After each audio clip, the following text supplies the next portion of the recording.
I think growing up with a preacher for a father, through osmosis, I learned how to communicate. I never wanted to be a communicator.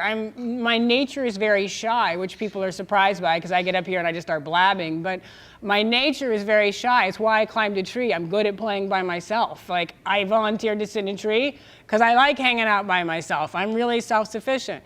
So I know I must have, through osmosis, picked up a lot of communication skills just by listening to my dad day in and day out preach all the time. So it's all of those things. And I share that just to say, to remind people that we are exactly who we're meant to be. Everything that we know of as our assets, and even things we might be tricked into believing aren't good about ourselves. The fact that I'm stubborn and I get into trouble is now an asset because I learned how to direct it. You know, the fact that I was young and the fact that I was a woman was used against me in the beginning of the tree sit. It was kind of like, oh, isn't she cute? Give her enough time, she will come down and get those atrocious nails done and go out on a date and get on with her real life.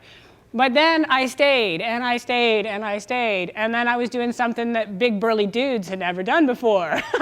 And the fact that I was young and the fact that I'm a woman became an asset.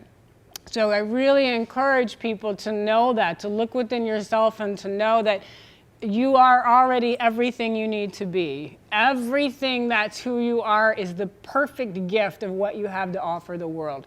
And it's just learning what direction to channel that in that sets you and the world up for success. And in that space, there's no fixing and changing ourselves. There's just being ourselves authentically in the moment and going on the journey and seeing where that leads us. And for me, it led me up in a tree and has since led me down to do thousands of events and support community groups all over the world.